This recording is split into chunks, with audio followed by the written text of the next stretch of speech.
So let us solve this frame using the moment distribution method. Now you can first see the number of elements that are available in the frame. We have element AB, BC and CB, and you can also observe the EI values. Earlier we used to give you I values. Now in this problem they are given us the EI value. EI value is 4, 6 and 4 for member AB, BC and CD respectively, and AB member is subjected to 50 kN concentrated load at the center of the column, and 20 kN per meter load is acting on the member BC, right? So these are the basic values that you can see in the frame. Now the first thing what we can do is that to understand the kinematic indeterminacy of this structure. So as we know, joint A is pin joint, as you can see it clearly. So there is a possible rotation at the A point, okay. Then B and C are the internal joints which will also undergo the rotation, so theta B and theta C. So the kinematic indeterminacy will be theta A, theta B and theta C. This is what we need to focus, okay.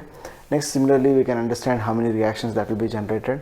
So the reaction that will be generated will be this one, VA plus HD. Here 2 reactions will be there. Similarly at D joint we will have 3 reactions, and there is one more reaction at this point which is called C, okay, which is a horizontal reaction, right? So these are the number of reactions that get developed. Okay, the next step in the moment distribution method will be to solve the distribution factor. So in all the earlier problems that we solved using the moment distribution method, you used to solve the stiffness value, okay. The stiffness that you used to consider was relative stiffness, and you knew how to calculate the relative stiffness, I by L if the far end is fixed, if the far end is pinned, 3 by 4 I by L, okay. So you knew the equation. From that you used to calculate the K value. Now you observe the given problem. In the given problem they have not given you I values, they have given you EI values. So in all the previous value, whenever the I used to get changed, it means what, the section was varying, okay. The section was not constant or remaining same for all the elements, right? So there the I was varying. So in this case both E and I are varying, okay. So what does it mean? So this defines that the material property is also changing with respect to column and beam, okay.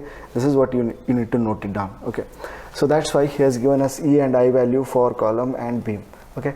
Now in this case what we need to do, so I hope you all remember while solving the stiffness, I gave you the equation for stiffness. The equation for stiffness is 4EI divided by L, okay. So what will be relative stiffness? Relative stiffness will be I by L, 3 by 4 I by L, okay. So this is what you need to focus on. So this is what you need to remember. So the stiffness value is actually 4EI by L, okay. The relative stiffness will be I by L and 3 by 4 I by L, okay. So you remember, I guess, this equation. If the far end is fixed, the moment that is required will be 4EI divided by L. If the far end is pinned, the moment that is required is 3EI divided by L.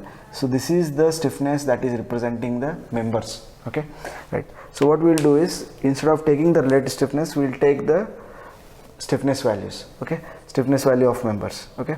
Now what are the 2 joints that I have to consider? The B and C are the joint which are connected by more than one element, so that's why we are considering them. So B is connected by BA and BC, C is connected by CB and CD. So these are the members that we have. Now we will focus on one by one member. We will go for BA. So if I apply a moment here, the stiffness value here will be 3EI divided by L. Why? Because the far end is pinned. When the far end is pinned, the equation that you have to use is 3EI divided by L. So 3EI divided by 4, length of the member is 4, right. So we have solved the stiffness for BA. Now similarly we can solve for BC. I told you that in case of internal joints, they are considered to be fixed, even though there is a pin joint here. So what we consider here is that they are fixed, okay. So considering this to be fixity, okay, now we can calculate how much is the stiffness value of BC, okay. According to that, 4EI divided by L. So 4EI divided by 6, length of the member BC is 6, so 4EI divided by 6. Now similarly we can calculate for CB. CBI is equal to 4EI divided by 6, and for CD also 4EI divided by 4. So you can substitute the EI value in the stiffness values. So EI value for column C is 4 and 4, and for beam it is 6. So you need to substitute here for BC and CB as 6, and for EI, for BA and CD you have to substitute EI as 4. Okay, after simplifying we can solve the joint stiffness for B, which is 7, and joint stiffness for C, which is 8. Okay, once you solve all of this, the next step is to calculate the distribution factor. Okay, so let me write it like this. Okay, anyway it will get cancelled. Okay, so 3EI divided by 4 divided by 7 will give you the distribution factor. 4EI divided by 6 divided by 7 will give you the distribution factor for BC. Like this we can calculate the distribution factor for CB and CD also. Once you solve the distribution factor, the next step will be to solve the fixed end moments. You already know how to solve the fixed end moments. So there is a concentrated load which is acting at the center of the column. So 50 into 4 divided by 8 will give you the fixed end moments at AB and BA. Similarly, the fixed end moment at BC and CB can be calculated by WL square by 12 equation. Okay, so 20 into 6 square divided by 12 will give you the fixed end moment at BC and CB. Okay, once we have solved the fixed end moments and distribution factor, the next step is to determine the end moments. So this is the chart that you are already familiar about. Joints, so we'll write all the joints that we have. Next, members, we'll write down the members that are connected at the individual joints. Then we'll write the distribution factor respective to their member. Okay, then we'll write the fixed end moments. Okay, so this is what I have written. I have written the members, distribution factor, and fixed end moment. Okay, so the next step is to balance out A.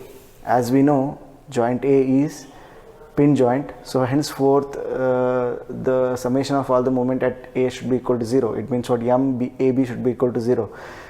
To make sure that AB be equal to 0, we have to make this fixed end moment 0, right? So minus 25 is there. To balance out A, I have applied for plus 25. So minus 25 plus 25 will get 0. Okay, so once you apply some moment at this end, we have to send half of that to the other side as carryover. So 25 divided by 2 will be 12.5. Okay, so the first step is completed. Now the joint A is balanced. Okay, once the joint A is balanced, we will go for for balancing the joint B and C. Okay, so we are here now. Okay, we are balancing joint B and C.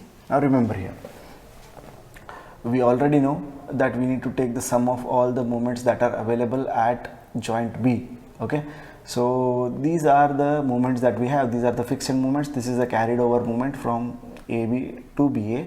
Okay, so we'll take the sum of this 25 minus 60 plus of 12.5, and we'll change the sign symbol of that sum and multiply with the distribution factors and write it down here. Okay, similarly, the sum of all the moments that are available at joint C and multiplied by the distribution factor, we'll write it down here.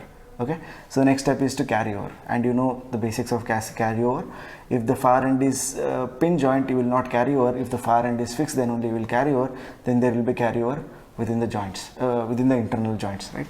So for BA, we will not carry over to AB because the AB is pin joint. Okay, now CD will carry over to DC. Similarly, BC is carrying over to CB and CB is carrying over to BC, and again there is an imbalance that created after the carryover. In order to encounter that, we keep on continuing till we reach to the decimal points. So in the last step, what we do is that we balance it out, but we will not carry over for the internal joints, but we carry over for the far ends. Okay, extreme ends. Okay, now once this is done, what we do is that we will take the sum of all the values. By taking the sum of all the values from fixed end moment, we can solve the end moments. So these are value of your end moments.